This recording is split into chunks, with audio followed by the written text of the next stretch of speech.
So I don't know if you guys remember this from Penacony era when Aventurine came out. We were all like, oh my god, Aventurine's like the most broken character of all time. Get Aventurine, he's preservation, and you have like one preservation in the entire game, so you need Aventurine, blah, blah, blah, blah, blah, right? Everyone was saying that Aventurine was so good, and he was just what we needed in the game to make everything super easy. If you're a free-to-play player, you pull Aventurine, you're chilling, you're never gonna die in MOC, stuff like that, right? Well, fast forward to like a year later, and we have all these HP scaling characters that don't want to play with shielders, and then Honkai Star Rail gave us a free where are you going? They gave us a free shielder, right? So my initial impressions to this were like, okay, I'm glad we're getting a free 5-star, and he's probably gonna be cracked because every single time they give us a free 5-star in this game, they're cracked, right? But I was wondering, like, where are you gonna play him? Because so many of the characters are HP scaling. Well, as it turns out, he's basically just attack scaling Aventurine. Like, this guy is a Giga Shielder. He gives you so much shield, you'll never have to worry about dying, and he does a decent amount of damage when paired up with other characters. And yeah, he's a little bit different in that he's not providing buffs for like follow-up attacks or anything like that, but he is giving your teammates attack when you use the skill. I wish he would stop idling so I could just have him staring at you guys. But anyways, I guess what I'm saying is he's finally here. It's like they're giving us a free Aventurine, and you guys are gonna love him. So let's get into it. My name is Braxophone. You can call me Brax, and today I'm gonna be showcasing a free-to-play light cone setup for a paid team on Daniel. The thing is, this guy can probably slot into a majority of the teams in the game, but today I'm gonna be showing you the Finon team because that's who it feels like this guy was 100% made for, was Finon. People will say Finon just keeps getting buffed, but there are some caveats to this, so we're gonna go over all that in this video. But with that said, let's get into it. Basically, we're gonna be doing the We Are Wildfire light cone.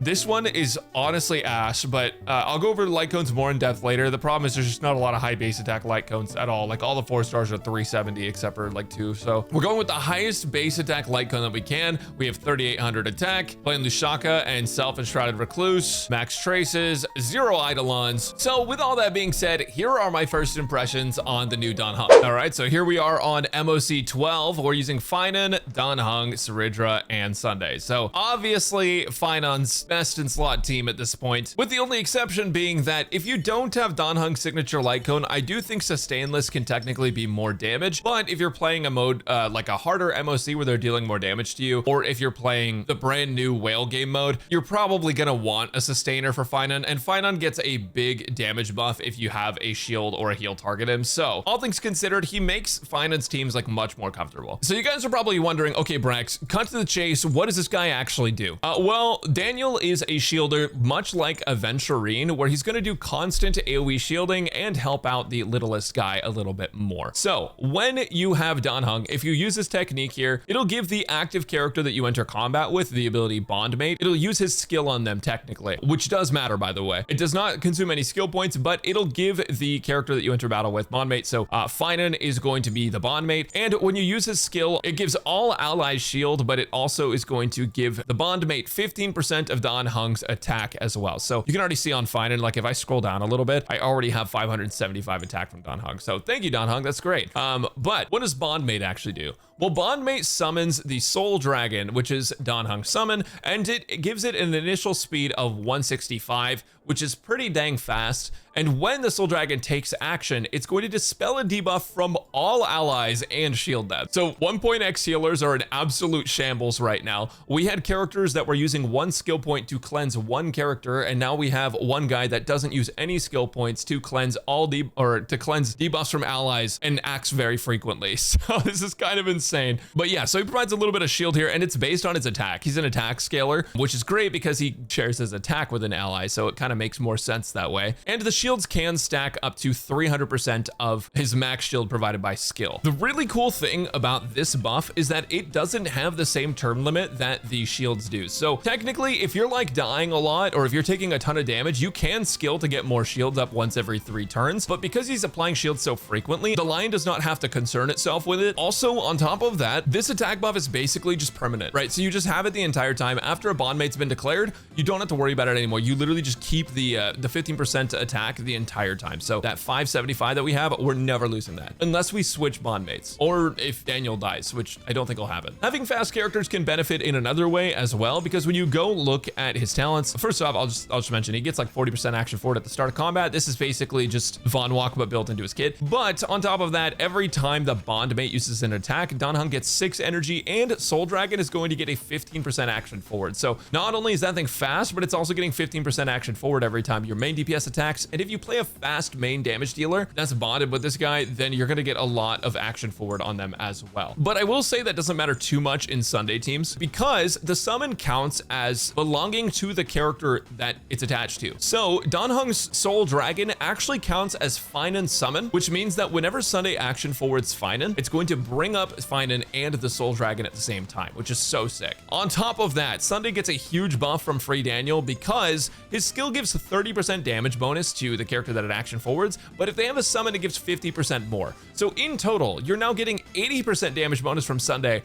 instead of the 30%. So an extra 50% on Finan. And then on top of that, if you couple that with the buffs that Finan gets for having a shield, here it is. When receiving healing or a shield from a teammate, deals 45% increased damage for 4 turns. Basically, you're getting 95% more damage bonus from running Dan Heng here. But yeah, so you don't always have to worry about being fast, but if you are fast, it'll benefit you. If you're playing Sunday, it just doesn't really matter. So what does his ultimate do? His ultimate is a shield ability, like I mentioned, but on top of that, Soul Dragon becomes enhanced. Normally, when Soul Dragon would take action, they would shield the ally bondmate. But when Soul Dragon is enhanced like this, they're going to launch a follow-up attack that's going to deal damage based on Dan Heng and damage based on the bondmate. So for example, if I bondmated Saridra, you would get physical damage and you would get wind damage from Saridra. But since we're playing 2 physical characters, it just doesn't really matter. Either way, you want this character to have high attack. You want them to be an attack scaler because that's what's going to benefit the most damage-wise. And his damage isn't negligible. I will say without a signature Lycone, it is significantly less, but in general, it's pretty good for a sustainer. They get 2 enhanced actions, so you're only going to get 2 attacks of those with that dragon, but that's totally okay. On top of that, you are getting the bonus mini shield that Aventurine gives as well. You know how Aventurine will give you a little bit of a bonus shield to the character with the lowest shield, or maybe it's lowest HP, I can't remember off the top of my head. This will give another mini shield to the character that has the lowest shield. So if one character just keeps getting hit over and over and over, like if you're playing Ting Yun, they will get an extra shield every single time the Soul Dragon takes action. So that's nice. And then on top of that, this major trace will also give a little bit more additional damage to the bondmates type. So it just makes him even stronger. And honestly, I think that's everything. I'm like looking back through this, I'm like, is that really it? Yeah, I think that's it. Super easy character compared to every single other character we've had in Amphorius, and honestly, it's really refreshing. But now I guess I'll just go ahead and show you what actually happens when you play this character, because I think you guys are really gonna like it. All right, so we're gonna start off by just using his basic attack into his ultimate. And this animation is such a good callback to his 4-star animation. I think it looks pretty sick. I'm a little bummed they're not going to leave him free forever. I feel like it's kind of silly to have him be limited when he's such an integral part of the story, and it's just like literally an upgraded version of the 4-star, but it is what it is. Now we have the dragon enhanced already, which is nice. And I can skill with Saridra. The reason I'm going to basic attack on him basically every time is because we need skill points in this team. This entire team is on 4-star light cones, or not even 4-star light cones, but free-to-play light cones that don't give all the skill points that we want. So like with what we're running right now, our SP is going to be hurting. We're going to be in shambles for skill points. We're going to go ahead and skill on Finan. We could play faster Daniel for more skill points too, but I wanted to make the build a little bit more relatable, so we're just playing like 134 speed. Gonna go ahead and ult on Sunday, and as you can see, it moved up the bondmate, or not the bondmate, the Soul Dragon as well. So both Finan and Soul Dragon get action forward from this, which is super nice. But we're not going to let the Soul Dragon act. We're actually going to skill and go straight into his ultimate, because Finan's going to get an attack buff here, and that attack buff is going to make the Soul Dragon do even more damage. So that's pretty sick. I love that, actually. I think that's such a fun mechanic and like such a fun thing about it, where it's like, oh, this character gets a giant buff right before he attacks, or right before the Soul Dragon attacks. And now Soul Dragon's just going to clap him for 157k. Preservation unit, by the way. So go ahead and basic attack here. That gorilla's mad. I think we overkill here, but that's okay too. I'm not gonna worry about it too much. Soul Dragon's gonna give a shield this time whenever he acts. Yep, there we go. So that's like 1,000 shield. Pretty decent. I'm gonna go ahead and use this to bring them to me, bring their action up, and then also gain a stack towards our next double meteor. Boom. And we need another stack too, so we are gonna miss out on some points here, but we wouldn't be getting another meteor in that time, so we're gonna go ahead and do this action forward again.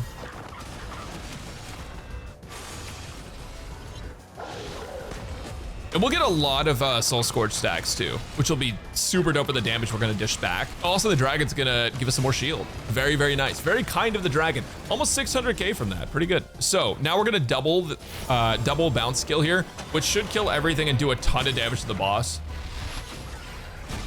It's just so satisfying to watch. I love watching the HP go down in increments like that with the bounce skill. That's so dope. And as you can see, like, no one outside of Finan has taken any damage on this team, which is just ridiculous. All right, so here we're gonna basic attack on Suritra just because I want to make 100% sure we have enough SP for this. And we get the basic attack on Daniel as well. So, boom, basic. We're gonna ult so we get the enhanced dragon. We technically could wait too. I think waiting might have been more optimal so we'd have the buff, but I'm not worried about it. I think we still get this in 2 cycles. Gonna go ahead and ult on Suritra. Give us a couple of those stacks. Finan actually looking kind of low here. Uh-oh. Dragon's gonna attack 123k. Bring forward Finan. Now we're going to skill on Finan. Huge. All right, so here we go. We don't have the Suritra double meteor yet, but that's okay. We're gonna try and get that before the next one happens. So we'll do our bounce skill. Dragon will hit for 44k. Not quite as big, but that's okay. Then we'll just go ahead and do this. Boom. Gonna summon a bunch of little guys. Hopefully we blow them up with the double meteor and then the rest goes straight into the boss. Let's see. All right, here we go. Woo! Oh, that is disgusting. And we actually did it in 1 cycle. It wasn't even 2, so that's pretty sick. So it was a premium team, but all on free-to-play accessible light cones, which is dope. I love to see that. So now that you've seen sort of how this team plays and how the sustain works on this guy, it's pretty evident that his shields are strong and that he's a pretty strong character for us to get for free. But what are his downsides? Well, his main downsides are his light cone and the current meta of Amphorius, actually. So first, let me go over his light cone and show you his build, and then I'll get into teams. Right now, we are using We Are Wildfire, and the reason is because it has a higher base attack than the rest of the 4-star preservation light cones. The thing is, if we look at like some of these other options, they're mostly like 370 attack, right? If I'm scrolling through these, 370, I think Landau's Choice is higher. Yeah, Landau's Choice is 423, but the rest is 370. And on top of that, a lot of the preservation light cones have like some effect res or defense thing or damage reduction, and we don't need that. What we need is attack, and we need like maybe damage bonus. Like this one, Journey Forever Peaceful, this one's like actually pretty good, right? When an allied target has a shield, damage dealt increases by 12%, like that's okay, yeah. And also Japard light cone has the same attack stat as this one, but Japard's also a defense light cone, and it's just, there's not a lot of good options. Now I want to show you guys exactly why this is so important. I have 38 attack right now. I'm gonna switch to his signature, 49-31 attack. So that's a pretty high number, right? Your shields are gonna be strong and the damage that it deals is gonna be higher. But let's take a look at a 370 light cone now, like any other 4-star. Let's go ahead and throw on the Firefly one just for fun, right? 370 attack. That brings us from 4,900 down to 3,400. That's insane. That is such a massive loss. So at least by running the We Are Wildfire light cone, you're getting like a little bit more of that attack, to the point like where you get to 38, 30, you're getting like 400 more attack. I think it's worth it over running one of the 300 light cones. If you're playing with Kafka and you want to get her like bonus attack thing, then you can use this for the effect hit rate and then just build them effect hit rate instead of some of the attack. It might be higher for you, right? But like other than that, it's really just the Battle Pass light cone for the damage bonus, and everything else is kind of all right. Oh, this one's also okay for like Acheron and stuff with the dot. But yeah, just in general, he does not have a lot of great free-to-play light cone options. Texture of Memories is okay, but it's still less than We Are Wildfire. So yeah, guys,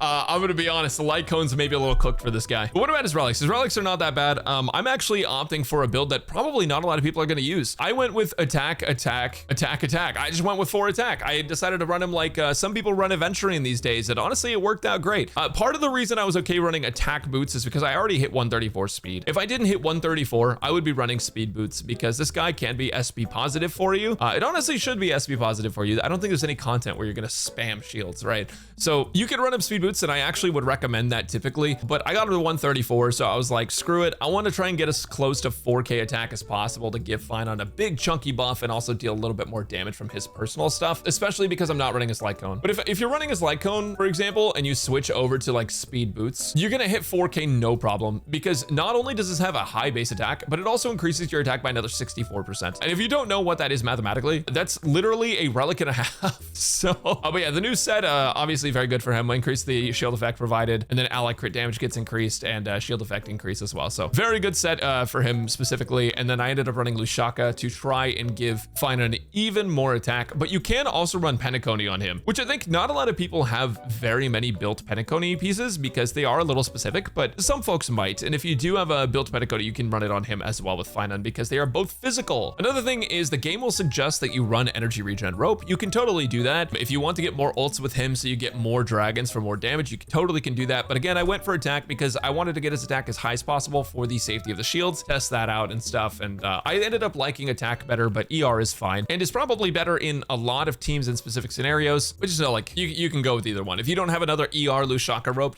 or like another ER Penacony rope, you can just go attack. It's totally fine. And if you have something like Fleet of the Ageless, you are going to have like the all ally attack bonus. That's going to be decent. Space Healing Station, I wouldn't really recommend. It's okay. It's an all right option. At that point, we're getting down to like the clearly worse options, and I wouldn't recommend it. Bonwalk's okay for the extra energy regen, but you typically don't need the action forward because he already has it built into his kit. So now as far as teams go, I went ahead and used the Finon team this time because that's who I felt like was most benefited from him. But I'm going to be honest, you guys, you can basically play him with anyone who is not a defense scaling or HP scaling attacker. Some people might be against break effect even, but I don't even think that's an issue, right? Because like while Linkshaw is going to be insanely good for break effect teams, Firefly has partial break scaling based on her attack. So if you give her an attack buff, that's like pretty good. That's even better. I'm going to be honest, he's such a good generalist character. I think the only teams he doesn't feel like he works in are a lot of the newer meta teams like the Lacastris team and Evernight team and stuff, because so much of what they do has to do with consuming HP, and you know, you don't play shielders with those teams typically. I will say Evernight has another problem, which is that most of her attacks are Memo Sprite attacks, so that's not going to actually trigger the Soul Dragon. The Soul Dragon will trigger when you have an ally attack that is bonded with the Soul Dragon, but you know, the Jellyfish on Evernight is not going to proc it. You're gonna have to actually basic attack on Evernight, so wouldn't exactly recommend that. But there are gonna be other characters you can play him with, and I'm gonna be so real, like you can just play him with anyone,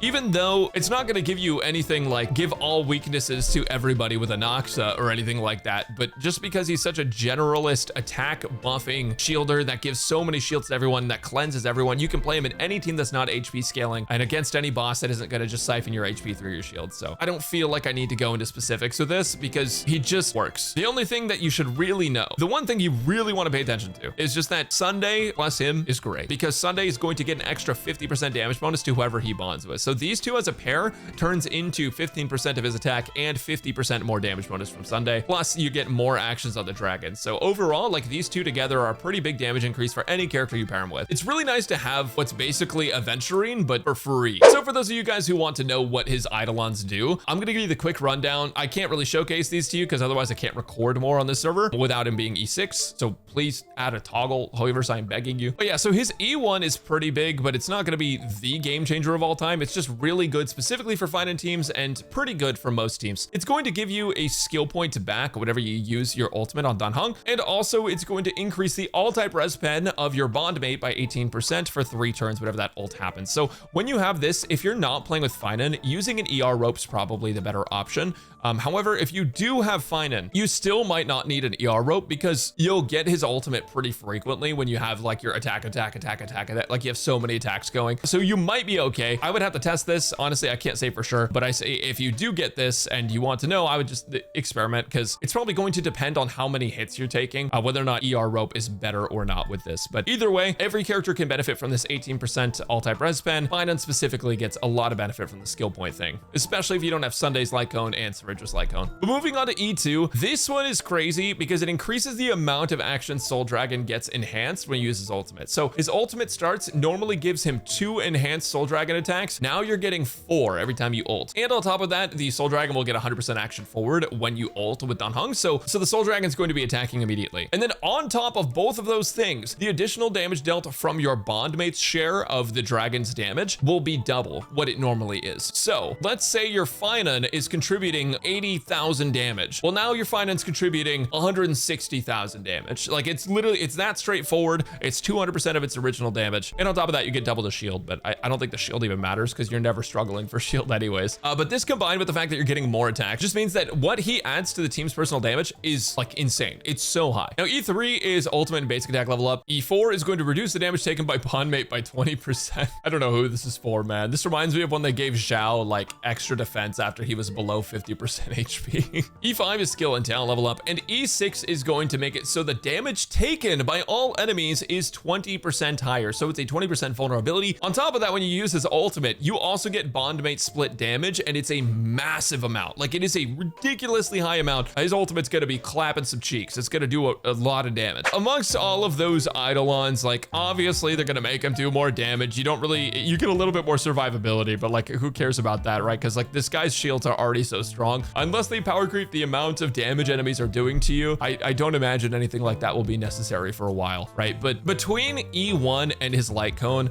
I'm gonna be so real. If you have Sunday's light cone, then the skill point gain from him honestly doesn't really matter. And honestly, if you're playing him fast, the skill point gain from him doesn't really matter as much either. The skill point thing is super useful for Finan specifically if you don't have a bunch of other premium light cones. But I'm imagining if you're going for E1 on Dan Heng, you probably have like a light cone or two on some of the characters that matter. Specifically like Sunday would be so beneficial. But on top of that, if you look at his light cone and the other light cone options you have, his light cone is going to increase his attack by 64%. When he uses his ultimate, it restores HP to all allies, and on top of that, give a huge damage increase to your entire team, which I think this is a vulnerability on the enemy, but it's a buff on you. It's just so ridiculously good for him. I feel like if you're not getting the light cone, then you shouldn't go for Eidolons, because truthfully, this is only better for you on your Finan team if you don't have stuff for Sunday, if you don't have the thing for Saridra. But this light cone is so good and will make him so powerful in every single team because of the attack buff he's gonna share, because of the damage contribution he's gonna have, and because of the damage increase he's gonna give to your whole team. His light cone, in my opinion, is much better than going for E1. However, if you're going for E2, I mean, they're not exactly equal, right? So like getting the light cone is gonna be easier for you, but for some reason you wanna go for E2, that is gonna add more than the light cone will. So with that said, what do I think about Dan Heng? Well, I gotta be honest with you guys. If I'm completely honest, I think this is a very strong free character to get, but I just think it's like a little odd to give us a free shielder for a limited time when we haven't gotten a shielder in over a year. Like it took us a year to get a new shielder, and then they gave this one to us for free if you log in for a certain amount of time. But if you miss that time period, you just don't get him. And I feel like that's kind of shitty. I feel like as far as units go, he's very good. He doesn't work with some of the top meta teams right now that have like HP drain, right? Like you want Hyacinth and her light cone because the game's all about Hyacinth now. But if you do have characters other than the Amphorius HP scalers that you want to use, like if you want to use Finan, who is Amphorius but not an HP scaler, or if you have other characters like Kafka's Dot team and stuff like that, you can play him there, and he's actually great. His shields are fantastic, and it really does feel like we're getting a free Aventurine. We're just not in the part of the game that needs Aventurine except for one character. But he's generally good with like every other attack scaling DPS in the game, so you know, keep that in mind. He's definitely not cooked or anything. He's actually very good. Is he like super omega broken? Probably not, but he's free, and right now he makes Finan feel a lot safer to play. So I think that's a pretty big win, honestly. I kind of wish they had given this to us too. I also feel like this would be nice to have. Anyways, let me know what you guys think about Daniel, if you're gonna be building him or not. And I guess next up is Cyrene. So I'll see you guys then, and I'm really looking forward to that character. Subscribe if you like sweaty men.